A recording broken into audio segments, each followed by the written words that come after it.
We're going to talk about Syria now because funerals are being held for the victims of a drone attack on a military academy in Homs.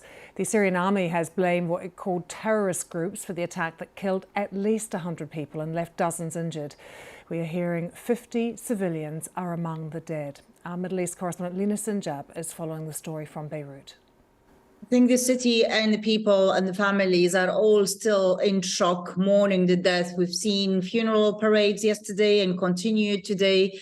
The whole country is really in shock about this drone attack. As you mentioned, the government is blaming, what it's called as terrorist groups, but it's really hard to understand as to who is behind this attack. The government immediately launched, attacks on rebel-held areas in northwest and Syria, which is a sign of retaliation. But so far, little is known about who and why this attack took place. It's thought this was a drone attack, though, Lina. Do we know which of the groups that operate in that part of Syria has the capacity to deploy a drone in this kind of way?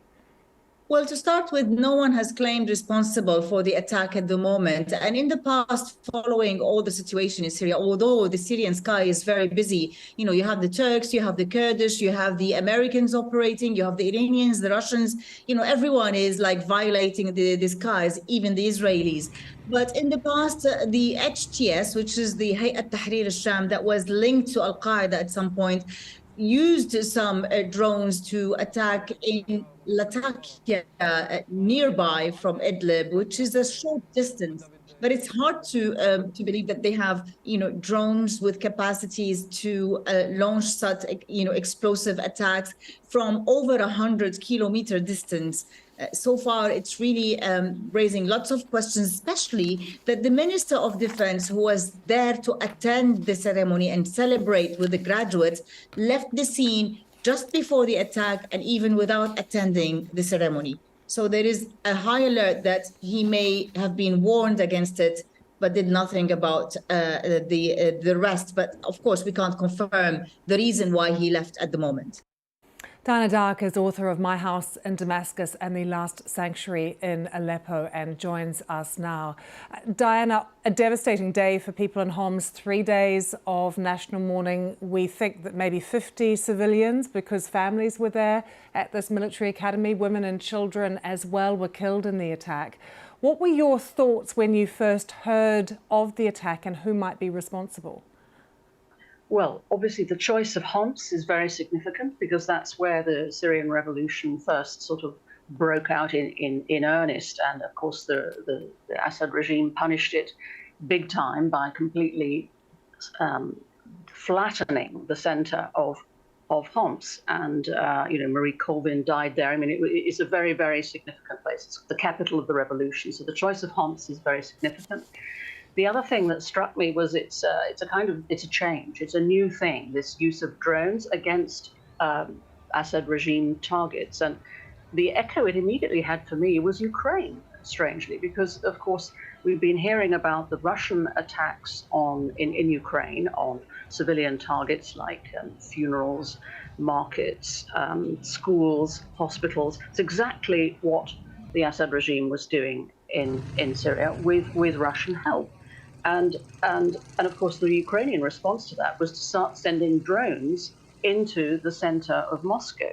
So the sort of David and Goliath kind of response, in a way, that's certainly new here. That this kind of drone attack on Assad regime forces is as far as I'm aware, unprecedented. So it could be the beginning of something else in what is a absolutely devastating war, been going on for 12 years, and it is not over, even though some people may think it is. So, Diana, do you think there would be only certain groups operating in that area who would have the capability to be able to deploy drones in this way?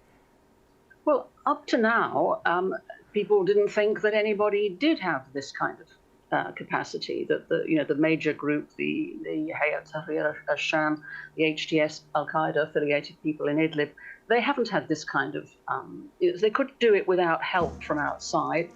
But the groups, they're not that coordinated these days. They're pretty, uncoordinated, and so it's hard to see where on earth it could come from, because it's 120 kilometers away from government, outside government lines, and so it's a long way to send a drone. The other thing that's weird, actually, is that uh, the Syrian regime is giving no evidence of the drone attack. There's no footage of any of the debris or anything like that, the wreckage, which is unusual. It's weird, and of course that's speculating lots of theories that is this a false flag thing. I mean, we just don't know. It's too early to know. Nobody's claimed responsibility.